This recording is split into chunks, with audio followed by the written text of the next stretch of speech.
یک شہزادہ بدصورت تھا اور اس کا قد بھی چھوٹا تھا۔ اس کے دوسرے بھائی نہایت خوبصورت اور اچھے ڈیل ڈول کے تھے۔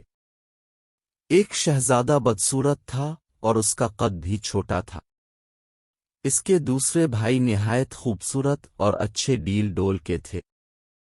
ایک بار بادشاہ نے بدصورت شہزادے کی طرف ذلت اور نفرت کی نظر سے دیکھا۔ شہزادہ نے اپنی ذہانت سے باپ کی نگاہ کا تاڑ لیا اور باپ سے کہا، اے ابوا جان، سمجھدار ٹھگنا لمبے بے وقوف سے اچھا ہے۔ ضروری نہیں ہے کہ جو چیز دیکھنے میں بڑی ہے وہ قیمت میں بھی زیادہ ہو۔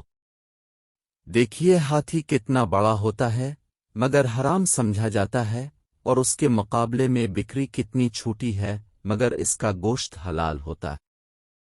ساری دنیا کے پہاڑوں کے مقابلہ میں طور بہت چھوٹا پہاڑ ہے، لیکن خدا کے نزدیک اس کی عزت اور مرتبہ بہت زیادہ ہے۔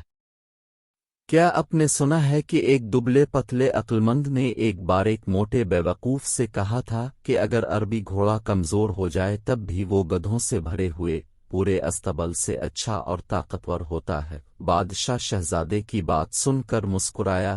تمام امیر اور وزیر خوش ہوئے اور اس کی بات سب کو پسند آئی۔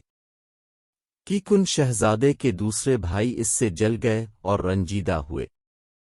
جب تک انسان اپنی زبان سے بات نہیں کرتا ہے اس وقت تک اس کی اچھائیاں اور بارائیاں ڈھکی چھپی رہتی ہیں۔ اسی زمانے میں بادشاہ کو ایک زبردست دشمن کا سامنا کرنا پڑا۔ جب دونوں طرف کی فوجیں آمنے سامنے آئیں اور لڑائی شروع کرنے کا ارادہ کیا تو سب سے پہلے جو شخص لڑنے کے لیے میدان میں نکلا وہی بدصورت شہزادہ تھا، اور اس نے پکار کر کہا، میں وہ آدمی نہیں ہوں کہ تم لڑائی کے دن میری پیٹھ دیکھ سکو۔ میں ایسا بہادر ہوں کہ تم میرا سر خاک اور خون میں لتھڑا ہوا دیکھو گے، یعنی میں دشمن سے لڑتے لڑتے جان دے داگا مگر ہمت نہ ہاروں گا۔ جو لوگ خواہ لڑائی پر آمادہ ہوتے ہیں وہ خود اپنے خون سے کھیلتے ہیں، یعنی مفت جان گنواتے ہیں، اور جو لڑائی کے میدان سے بھاگ جاتے ہیں وہ پوری فوج کے خون سے کھیلتے ہیں۔ یہ کہہ کر شہزادے نے دشمن کی فوج پر بہت سخت حملہ کیا اور کئی بڑے بڑے بہادروں کو قتل کر دیا۔ جب باپ کے سامنے آیا تو آداب سے بجا لایا اور کہا، رے ابوا جان، اپنے میرے دبلے پتلے کمزور جسم کو ذلت کی نگاہ سے دیکھا اور ہرگز میرے ہنر کی قیمت کو نہ سمجھا۔ آپ کو معلوم ہونا چاہیے کہ پتلی کمر والا گھوڑا ہی لڑائی کے میدان میں کام آتا ہے، آرام اور آسائش میں پلا ہوا موٹا تازہ بیل کام نہیں آ سکتا۔ کہتے ہیں دشمن کی فوج بہت زیادہ تھی اور شہزادے کی طرف سپاہیوں کی تعداد کم تھی۔ کچھ نے بھاگنے کا ارادہ کیا۔